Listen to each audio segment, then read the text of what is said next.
हर उम्मत के नबियों ने अपनी कौम को दज्जाल से आगाह किया। आखिरी नबी हजरत मोहम्मद सल्लल्लाहु अलैहि वसल्लम ने भी कई मरतबा सहाबा इकराम को दज्जाल की आमद की खबर दी थी।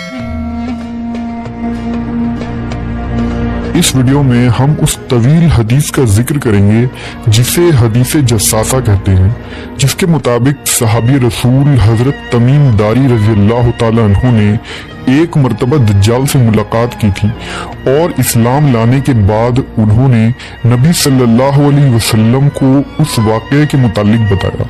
लिहाजा आपने उस वाक़े की तस्दीक की और एक तवील खुतबा दिया।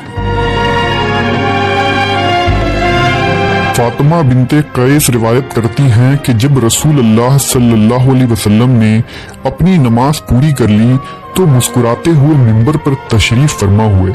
फिर फरमाया, हर आदमी अपनी नमाज की जगह पर ही बैठा रहे। फिर फरमाया, क्या तुम जानते हो कि मैंने तुम्हें क्यों जमा किया है? सहाबा ने अर्ज किया, अल्लाह और उसके रसूल ही बेहतर जानते हैं। आप सल्लल्लाहु अलैहि वसल्लम ने फरमाया, अल्लाह की कसम, मैंने तुम्हें किसी बात की तरगीब या अल्लाह से डराने के लिए जमा नहीं किया। मैंने तुम्हें सिर्फ इसलिए जमा किया है कि तमीम दारी नसरानी आदमी थे, बस वो आए और इस्लाम पर बैत की और मुसलमान हो गए और मुझे एक बात बताई जो उस खबर के मवाकिफ है जो मैं तुम्हें दज्जाल के बारे में पहले ही बता चुका हूँ। चुनांचा आपने मुझे खबर दी कि वो बनु लखम और बनु जल्जाम के 30 आदमियों के साथ एक बहरी कश्ती में सवार हुए। बस उन्हें एक माह तक बहरी मौजें ढकेलती रहीं। फिर वो समुंदर में एक जजीरा की तरफ पहुंचे, यहाँ तक कि सूरज गुरूब हो गया। तो वो छोटी छोटी कश्तियों में बैठकर जजीरा के अंदर दाखिल हुए। उन्हें वहां एक जानवर मिला जो मोटे और घने बालों वाला था। बालों की कसरत की वजह से उसका अगला और पिछला हिस्सा पहचाना नहीं जा सकता था। बस उन्होंने कहा, तेरे लिए हलाकत हो, तू कौन है?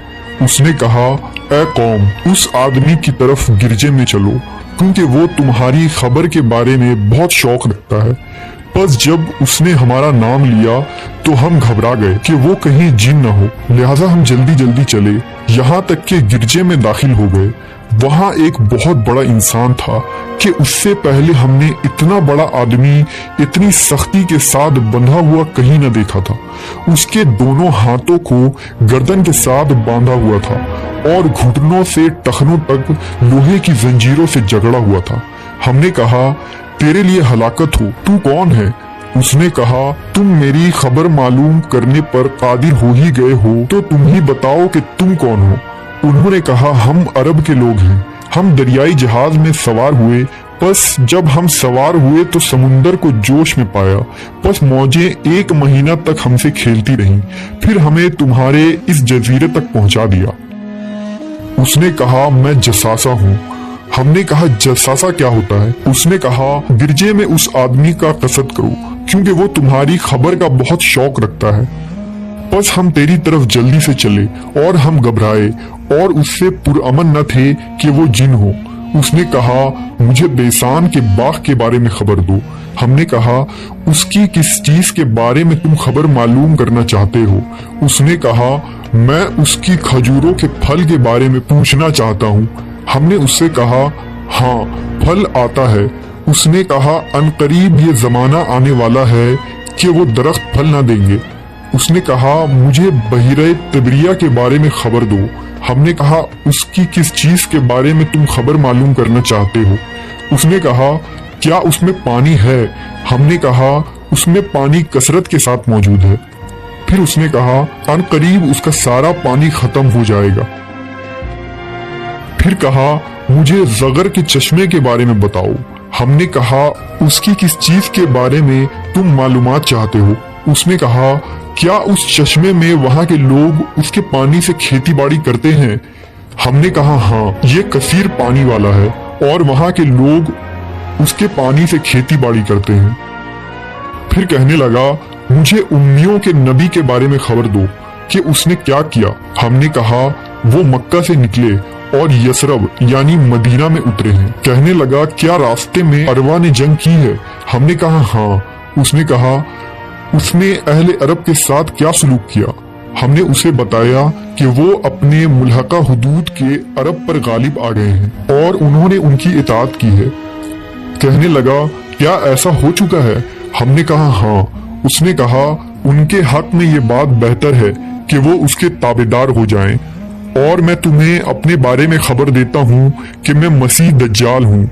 ان قریب مجھے نکلنے کی اجازت دے دی جائے گی، پس میں نکلوں گا اور میں زمین میں چکر لگاؤں گا اور 40 راتوں میں ہر بستی میں اتروں گا، لیکن مکہ اور مدینہ کے علاوہ، کیونکہ ان دونوں پر داخل ہونا میرے لیے حرام کر دیا جائے گا اور اس میں داخل ہونے سے مجھے روکا جائے گا، اور اس کی ہر گھاٹی پر فرشتے پہرہ دار ہوں گے۔ حضرت فاطمہ بنت قیس نے کہا کہ رسول اللہ صلی اللہ علیہ وسلم نے اپنی انگلی کو منبر سے چبھویا اور فرمایا یہ طیبہ ہے، یہ طیبہ ہے، یہ طیبہ ہے، یعنی مدینہ ہے۔ کیا میں نے تمہیں یہ باتیں پہلے ہی بیان نہ کر دی تھی؟ لوگوں نے عرض کیا جی ہاں۔ فرمایا بے شک مجھے تمیم کی اس خبر سے خوشی ہوئی کہ وہ اس حدیث کے مواقف ہے جو میں نے تمہیں دجال اور مدینہ اور مکہ کے بارے میں بیان کی تھی۔ آگاہ رہو، دجال شام یا یمن کی سمندر میں ہے نہیں، بلکہ مشرق کی طرف ہے، وہ مشرق کی طرف ہے، وہ مشرق کی طرف ہے۔ اور آپ صلی اللہ علیہ وسلم نے اپنے ہاتھ سے مشرق کی طرف اشارہ کیا، پس میں نے یہ حدیث رسول اللہ صلی اللہ علیہ وسلم سے یاد کر لی۔